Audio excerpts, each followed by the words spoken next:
I'm excited to talk to you about the story of McCabe, a story about leadership, but more importantly, a story about what's happening in the rural marketplaces of North America and what I call a renaissance. And in this story, I'll also talk about the dealer's impact on that renaissance and what can be done and how dealers are playing a big part of that, whether it's an industrial or agricultural dealer. And I'll close my story about leadership. And as Alina said, I work very strongly in two or three different channels with leadership, with not only those people in leadership roles, the 45-year-olds, but more importantly, with those young people that are aspiring to become the next generation of our leaders. In advance. So the background on McCabe. The story about McCabe starts really in the early 2012 when I pivoted into the industry and decided to do consulting with young people. As I was concluding my career, I thought it was a time to pay back and work with what I call the second, third, fourth generation of young people who are aspiring to take over their parents' or their grandparents' business.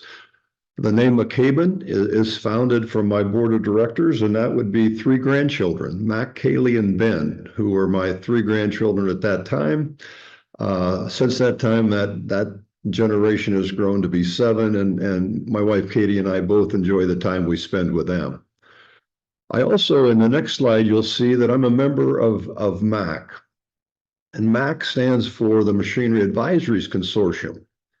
And the Machinery Advisory Consortium coaches equipment dealers, whether they be industrial, construction, or agricultural dealers, for taller or more beneficial financial performance. So have your phones on the ready, because I'm going to use a number of QRCs in my presentation to talk about additional information or depth you might find. And if you would circle to this QRC, it would take you to the MAC website. And you would see that we have approximately 60 corporations that come to us for peer group work. We meet with our peer groups twice a year face-to-face, as I'm here in Louisiana to do this week. And then we meet with them in a virtual method as well in the off quarters. Those 60 corporations have approximately 350 retail storefronts in the marketplace. The next slide will show you what we do and how we do that at MAC.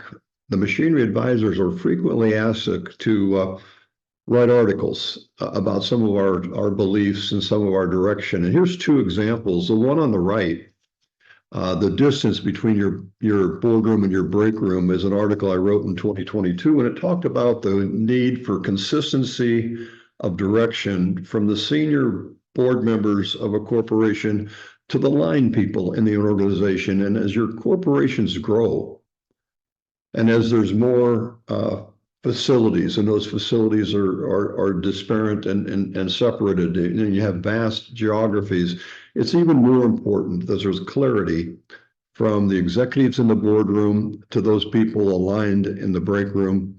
So that article was written and carried Farm Equipment Magazine. Last year, the theme of MAC was talking about managing and flying your dealership through troubled times. And as we came out of COVID and into what we would call more of a landing of normalcy, this article on flying your dealership used the similarity of the gauges and dials that exist in a commercial airplane. And the pilots use those gauges and dials to know the performance of the plane. And the similarity that was used in this article talked about the smile dial. And as a leader of your corporation, you were encouraged to make a walk through your organization at the same time, same days, every week, and see how long it took you to count 10 smiles in your organization, and then to register that time. And many of the dealerships that we work with, that doesn't take long. The people are engaged and motivated and inspired by their work and frequently smiling. But when you find that exception, when you find that employee is not smiling, the role of the leader is to find out why. What is it a process problem that's in the organization where one department may not work in collaboration with a second? Is it an issue of health? Is it an issue, a personal issue that's going on in the family? But as a leader of the organization, it's your responsibility to find that process coordination and finding that smile dial. In fact, this article was also carried not only by Farm Equipment, but also AED Magazine carried it in September. It was judged by Farm Equipment Magazine, as you can see with the blue ribbon, to be one of the 5 most read articles and attended to articles in 2023. And that we've brought a lot of attention. Okay. So what my product is whether it's at McCabe or whether it's at Mac, is leadership. And the next timeline will show you at McCabe, I work with a network of about 20 young people that are in the age group of 26 to 36. And at Mac, the timeline of our clients are 45 plus. They're usually the entrepreneurial generation, the leadership generation, the management boardroom generation of their leaderships. But in between that, we had a void. There was a gap between the 36 and the 45-year-old. So I partnered with a market research firm, Strativation Group in Ohio, and said, let's capture some of our leadership styles, some of our leadership performance, and create a leadership academy.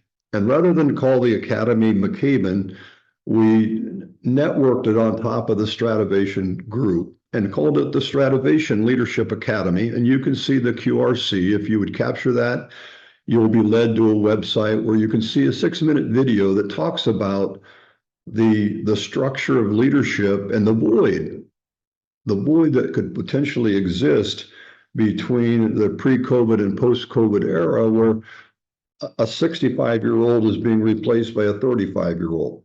And how do we capture all of that talent, all of that legacy, all that heritage that exists within an organization and capture it in the next generation? Well, when Cam Canfield and I captured that and created a library of modules about leadership, whether in business operations, business strategy, marketing, or sales, we said, hey, too high a quality. There's too much quality here to not work with it and give it away. So post the Leadership Academy, we developed Strativation University. And you can see below that timeline, Strativation University is not necessarily directed at 4-H, not necessarily directed at FFA, but could be directed at AFA, the Ag Futures of America, which I'm an executive ambassador for, and it's a very fulfilling responsibility.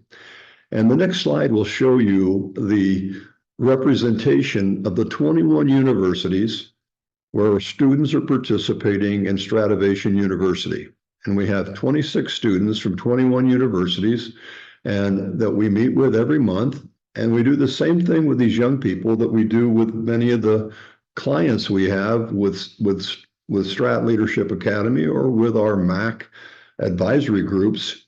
And we simply pick the rocks up off the road. What is the problem today? What are they confronting today? What's the issue of the day? And we discuss it and digest it. I've networked. I call this group the junior varsity because this group is benefited by the varsity people that are in the McCabe Next Generation Ag Leaders. I've had individuals from the Farm Foundation present, individuals from Ag Careers present. Next month, we'll have Farmers National Company present on land management. So it's just an enrichment for these young people, many of which have come through leadership roles in the FFA, many of which are involved with the AFA. And it's just a way of continuing their growth because they're going to be without a doubt the next leaders that we turn to feed our population. All right, next. What we've come, you can see the spread here. This is Strativation University and kind of the geographical spread from New York to California, from North Carolina State to Idaho. I'm recruiting into those blue states, and 3 of those 4 states have now been populated with members in the Strat U. All right. What you came to listen to or learn about is this, what I call the rural renaissance. And there's 10 elements in this slide, any one of which could be a reason that we're seeing a renaissance or a recovery of populations moving away from urban and back into the rural environment. Certainly, the remote work opportunities that are afforded by remote working and broadband connectivity, living cost, pace of life. People they're more interested on where they live and establish their career and their livelihood where they want to be than necessarily what they want to be. In fact, I encourage young people to give great consideration to where you want to raise your family, where you want to be, and then find your career within that location. I'm talking to one of my members in this group just this week, a graduate from college as an electrical engineer, said, I want to ski, I want to be near mountains. Colorado sounds like a good opportunity, and took his talent to Colorado and found his career there rather than being career minded and saying, I'm going to take my career wherever the opportunity lies. They plan their lives out. They want to be close to nature. They want a sense of community. There's urban challenges that are confronting young people today that they want to escape. There's a lot of cultural and artistic opportunities. In some cases, they want to move back to family. And at one time, it was somewhat of a resistance for the second or third generation to want to come back into agriculture because of the laborious work and the dedication it took to ranch or to farm. But with today's machinery and technology and innovation and computer science, that's flipped the script. And there's excellent opportunities for people to come back and take advantage of their farming or ranching opportunity and be part of that family. Safety and sustainability are considerations as well. So the next series of photos will simply illustrate some of those characteristics. Certainly digital connectivity enabling people to work from a distance. You double careers, oftentimes the case, the necessity of raising young families today, both spouses have to contribute to the livelihood. So if the husband is a technician in an oil field or a mining operation in heavy industry, it's not uncommon. It's not uncommon that the wife or the spouse has a second career, could be teaching from the computer, could be working remotely from the computer, and frequently raising and educating their family in a homeschooled environment. So I'm going to talk later about the importance of broadband connectivity and how we're using our tax dollars to benefit society with digital connectivity. Next, it goes without saying that today's Y and Z generations are looking for a lifestyle balance. They want to balance their life with their work. They don't want to commute 45 minutes each morning, each evening.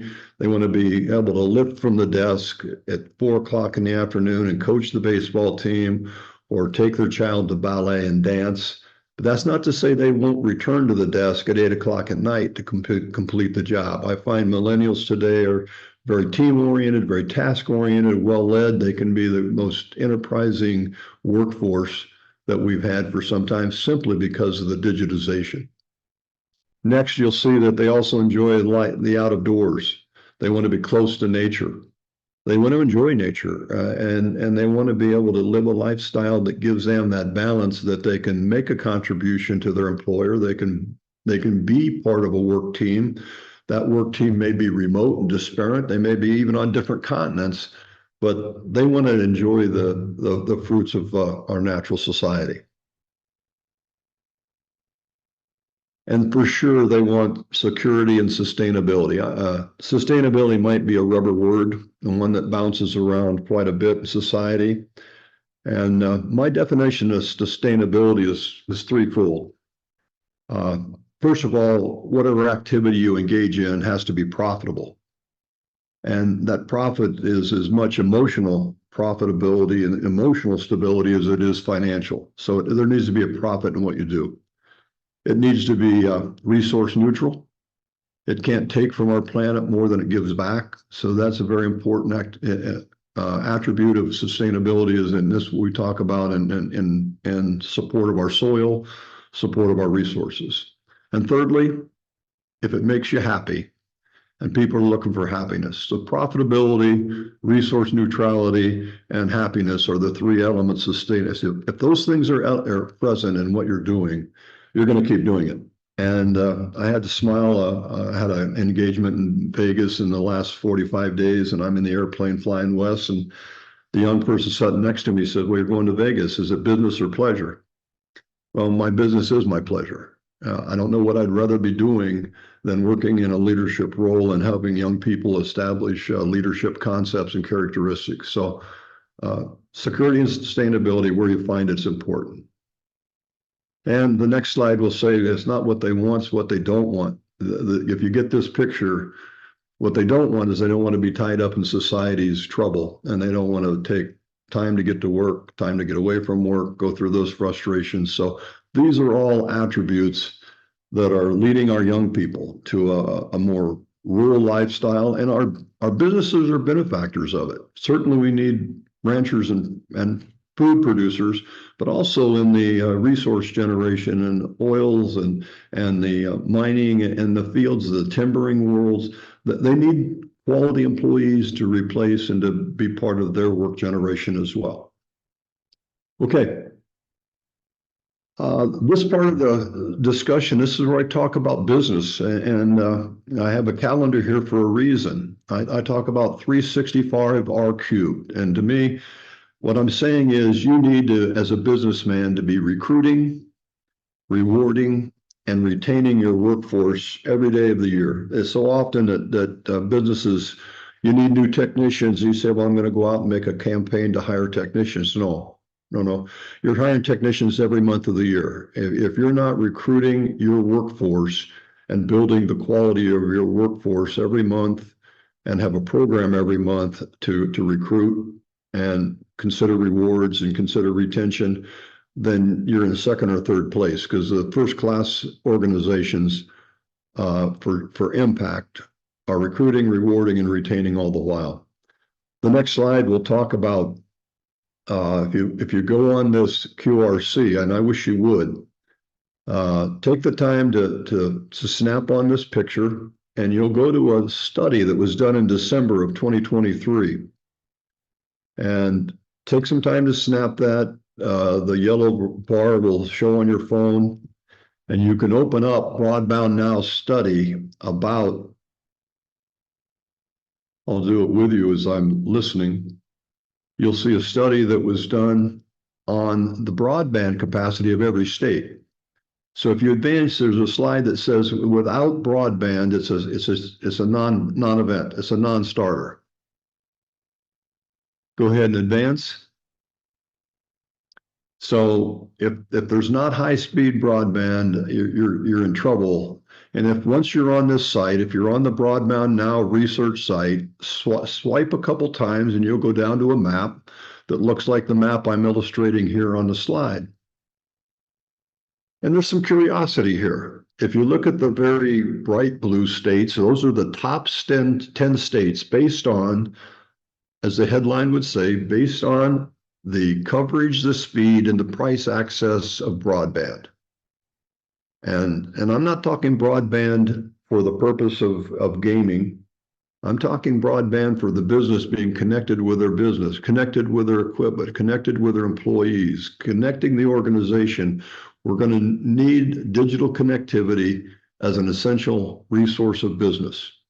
Be no surprise, the New England states with high population are very highly covered, both with speed.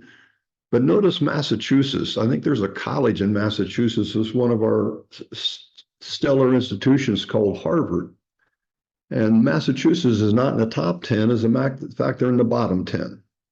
And my suspicion is, without looking at a deeper detail, it probably has to do with the cost of the broadband connectivity in Massachusetts more than it does the coverage. No secret why the state of Washington might show up. There's a gentleman named Gates that makes sure that most of that state is covered, even though the there's a great vast difference between the coastal western side of the state of Washington and the Prairie Plains eastern agrarian side of the state of Washington. 6 of the bottom 10 states are shown down through the delta of the map. And the point I'll make is that the state of Kansas is in the bottom 10 for whatever particular reason. But in the next slide, you'll see that a neighboring state, the state of Colorado, that has a lot of the same characteristic, is just outside of the top 10. They're number 11. So the business and governmental society of Colorado has attended to the needs they have of that state for the attention to, as you see here, the access to wired or fixed wireless, access to the low price of that broadband, download, upload speeds, the round trip speed of the broadband. And notice how the number of internet providers there are in the state of Colorado, 273. And again, as you scroll down the research from Broadband Now, in that earlier example, you can find your state and you can determine where you stand in that number. And so what? Who cares? The next slide will show what you can do and what we have done. Our organization, MAC, is a member of AED. And last October, I and 50 other business people from around the nation attended a policy conference advocacy day in October. This picture is the CEO of Brandeis, Bramco Louisville Corporation, with Representative Andy Barr on the street of DC, talking about the importance of tax dollars, your dollars and my dollars, spent back into broadband creation. And those are some of the agencies that have initiatives into the development of broadband. So if you want to improve your economic stability, if you want to improve the ability of the businesses in your market to be sustainable and to grow, broadband capability is a baseline. You can't work without it. All right, next. Now recruitment. And take these as a personal opinion. This is coming from someone with 49 years in the industry, started as a school teacher, went into agriculture, loved it, stayed with it. And in your recruitment process, first of all, human resources needs to be a corporate priority. It can't be, let's go find somebody when we need them. You need to have a corporate institution and a pattern that has your recruitment processes mapped. You need to have the DNA or the attitude of your leadership needs to be one of being the employer of choice. It used to be the customer was king. In our practice and what we do in our peer groups, we talk about the employee is king. Because if you keep your employees happy and motivated and aligned, they'll keep your customers happy.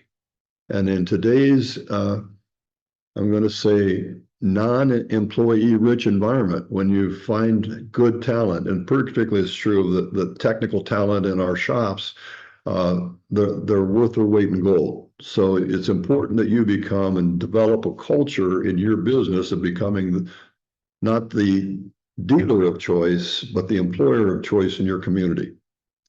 And the last comment here deals with our youth groups. And this is where I'm very heavily invested. And I say we need to patch the hole in our bucket. When I talk to many businessmen in a rural environment, they say, well, I talk to the FFA kids and I try and influence them to become electricians and to become welders and to become people of choice in our techno shops. I said, well, you're waiting too long. You're absolutely waiting too long, because those 8-year-olds to 14-year-olds are starting to develop an attitude. They're starting to develop their ideas of what they're going to do for their careers, and they're modeling some mentor, some acquaintance. So I say there's a hole in the bucket, and this is what I mean. We have 6.5 million 4-H students, age 8 to 15, 6.5 million. At the FFA level, a record level. It'll be at a million students enrolled in FFA this year, and maybe Uh, I don't know, 60,000 of them will come to the annual convention. But do the math. 6.5 million 15-year-olds, by the time they become FFA, a million, we've lost 5 out of 6. 5 out of 6 of the people interested in an agrarian type profession have now dropped from our educational mass. From FFA at the, I'm going to say the 14 to 22-year-old level, they go to college. Excellent opportunities with AFA, the Ag Futures of America. I think there's over 200 universities that are involved, probably slightly over 8,000 students that want to continue their career in agriculture. Woefully short number, woefully short, 6.5 million, 1 million, 8,000. And each year in the food channel, somewhere in the food channel, either in production at the farms and ranches, at the purchasing, processing, transportation, preparation, and retail, we need somewhere between 420,000 replacement jobs a year. So what does that tell you? It tells you the replacement jobs are going to people that don't know about food production, food delivery, animal protection, and growth of protein. So we've got to bring that balance back, and that's what I mean by patching the hole in the bucket. Okay, next on recruitment is you are how you look.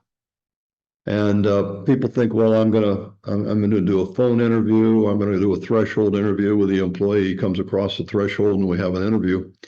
No, again, society's watching. The way you look on your video, the way you look on your website is a first introduction to the workforce of what they see. And you need to look at your corporate video. If you don't look at it monthly and make adjustments to it and refine your DNA by the way you look corporately on your website.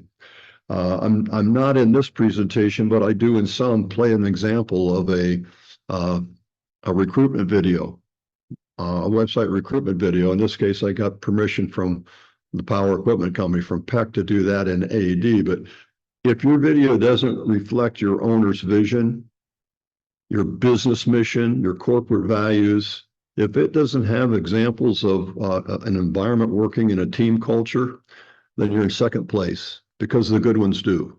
The good ones have the executive of the corporation talking, just like I'm talking to you, about what I believe in and where my values are and how the mission I take my corporation. So extremely important that you are the way you look and you act the way you believe. And it starts with your corporate video. Rewards. And this is a little different. Again, this is my opinion, and this is something I've seen engaged by our clients. First of all, you can't be vanilla, because if you're like everybody else, then you're a commodity. And we encourage our clients to reward the family, not the individual. One thing that is a capture is when you compensate your employees with educational scholarships for their children, and you build a bank of scholarship dollars for the second generation of that family, the loyalty that builds is immense. So scholarships for children of the families, remote areas, not necessarily right down the street from a Piggly Wiggly.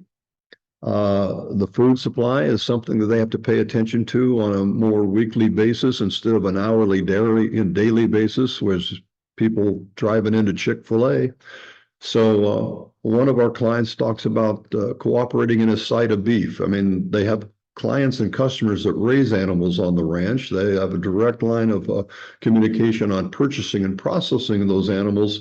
So the employees of that business to get a benefit from purchasing beef supplies. And in one case, the employer supplies the freezers for the beef to be stored in. So think of that. I care enough about your lifestyle that I want you to be healthy. I want you to have a good diet. I want you to participate. And if you can't go to the grocery store 20 minutes down the street, let's provide for your nutrition on a long-term basis. And by the way, here's a $800 freezer to store the meat in, and I'll let you buy the meat at a subsidized price. Customer wins, you're buying from your customer. The employee wins, their diet and their health are enriched. The reward needs to match what the value is. And It's not always money, and in many cases, it's not money. Find out what the love affair of that family is. Maybe you've got a family that's in a remote area that have moved from Atlanta to Wyoming, and their vacation needs to be a 2-week vacation or a 3-week vacation so they can go back and visit their family and recharge their batteries. So you need to understand their lifestyle, and you need to customize vacation timing. And to some, it may be an outreach into a fishing trip, a hunting trip, a hiking trip, and to others it may be a cruise. But good corporate human resources department know what each individual company values. Okay. The next deals with you sharing your vision. You need to establish a short distance from your boardroom to your break room. And you can do that in multiple ways. First of all, face-to-face contact and intellectual dialogue is the best. If you can be face-to-face with your people and demonstrate your leadership style, that's the best. So what is that distance from your boardroom to your break room? You need to invest in personal development. Every employee needs a personal development plan, and that plan can't be stale. It needs to be reviewed annually. And the highest compliment you can pay an employee is to invest in them.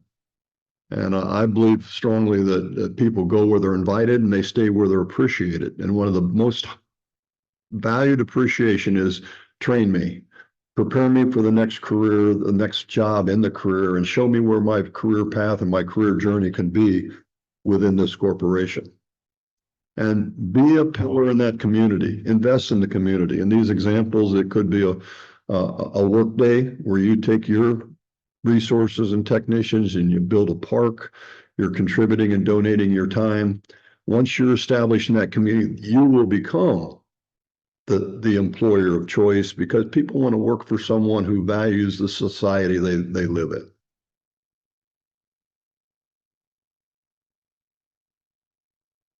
And retention, I think this is the slide where I summarize invest in the family. Sometimes it may be housing. Young people moving from one location to another. I've even had clients that have built homes and mortgaged homes for the right employee in the right environment to make sure that they were in a comfortable, safe, durable position. You may have to become the banker. Educate and provide for the future of their families and for themselves, and provide recreation. Give them a reason to enjoy life where they're at. Draw a picture of that future. What is the future of your business relationship with them? What's their future as an employee with you? And when you do that, you subscribe to a culture that will make you that employer of choice, that important employer of choice in your environment. Here's some examples. I mentioned my varsity and junior varsity. This is a family I've come to love. On the right, you see Mercedes Rush, who is married in the last 18 months and lives in a community in eastern Colorado of less than 500 people.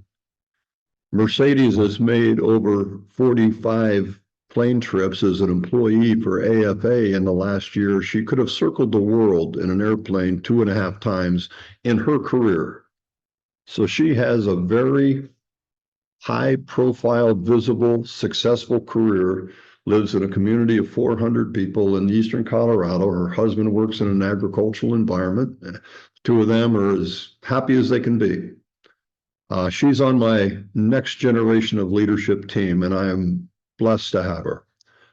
Her younger brother in the upper left with a calf is a freshman student at Colorado State University. He's on the junior varsity. He's an AFA participant. And in fact, I was with Austin last week at the Commodity Classic in Houston. He's a young man that his future's bright, and he's doing all the right things in a collegiate environment to be both a good student and preparing for future leadership. Now, the gentleman in the middle cutting the ribbon happens to be the first generation of that family. Troy is the economic development manager or executive director of that county's development. So I had Mercedes and her father as part of a panel with me last month in Vegas, where we talked about the importance of that rural renaissance, establishing the recruitment, the rewarding, and the retention of young people. But you can't slap the smile off the face of those people in the picture. All right, I'll close with this. I think leadership has 4 dimensions. And I've just written an article in the last 30 days about leaders standing in the front of the boat. And it's really a comparison of leadership and stewardship. There needs to be a balance. So the next slide will start with the base, what I call the base idea that leaders inspire, and they guide and influence their organizations. They set the direction, they set the sails. I use the similarity here of a sailboat, of a sailor. That leaders, they set the direction and propel the organization in that direction. Leadership without management goes dreaming. The team with leadership and not management is not going to be fortunate in the future. So there needs to be a balance between the two. The leader sets the sails, has the vision, is the visionary, and guides the corporate. Next is management. And management could be looked at as a stewardship. You can advance. And management tends to be more structured. They follow the established procedures, the processes that are in place. They focus on stability. And they want to take risk out of the business, and they power through problems. And I use the similarity here, the power boat. Leaders will demonstrate an adaptability. They demonstrate navigating uncertain waters and uncertain situations like the sailboat, but they're open to change, and they will take calculated risk. But leadership needs stewardship or management. Oftentimes, leaders do manage, and oftentimes managers do lead. But in any organization, there needs to be a structure of those that are the visionaries and then those that are protecting the resources and managing the stewardship of the business. I've created a two by two illustration of this. On the next slide, you'll see the base illustration. I say the 4 dimensions of leadership start with the southwest corner of this model, and it starts with trust and empathy and generosity and respect. If you advance that TIGR, I oftentimes use acronyms. The next slide will show you that what trust is oftentimes given before it's earned. You can advance.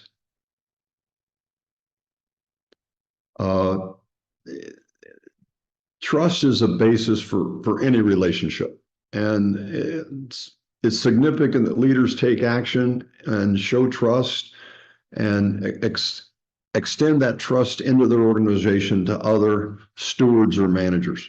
And when I talk about generosity, the generosity I'm talking about here is not money, it's your time.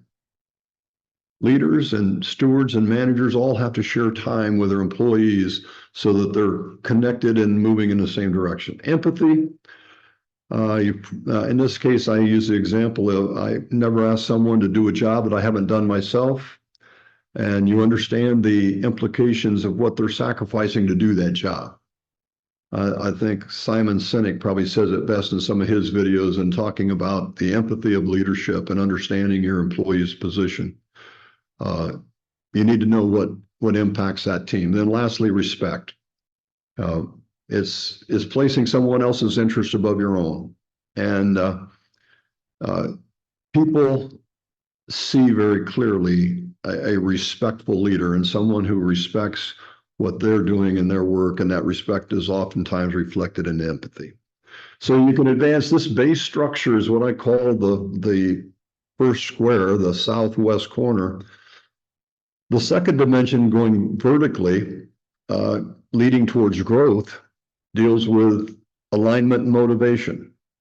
If an organization is going to have growth, it has to have trust and empathy, generosity and respect at its base, and then the organization needs to be aligned and they need to be motivated. And I can go on and on about characteristics of alignment, how you align your organization, how you motivate your organization. As I said earlier, money is not always the motivation. You need to find that inspiration of what motivates people. Millennials, Y and Z generation are motivated by different aspects than we were as baby boomers. The next slide, going vertically. This slide deals with the third dimension, and you've got trust and empathy, generosity, respect, and now you have to innovate. And innovation doesn't always come from the top. You need to stop your organization, idle your organization, bring the thought leaders to the table, and think about the problems you're trying to solve and innovate. Young people are inspired by given the chance to innovate. So innovation tenacity deals with your passion, your consistency. So we move to the last slide and you see that fourth dimension. On the left, trust, empathy, alignment, motivation is teamwork, TEAM work. Trust, empathy, alignment, motivation. Horizontally, grit, generosity, respect, innovation, tenacity, that shows your grit. So in the northeast square, when you combine those 8 elements together, what you have is a connected, collaborative, adaptive digital organization. We call that the second machine age organization. The 4 dimensions, the 8 characteristics leading to a connected, collaborative, and adaptive digital. All right, winding down. What this all means is that my mission is experienced mentors in the business, whether it's ag or construction. We've got the responsibility to share our leadership and our background with the young food leaders as they're going to have the task of feeding the world. And that's the mission of McCaven. If you go to the website, you can see the people that are participating in that mission. And then lastly, I thank you for your time. Here's a connectivity to MAC if you want to look at some of our other articles or understand what we do. I'm very appreciative of Ryan and Emily and Alina for you allowing me to take this time to share with you.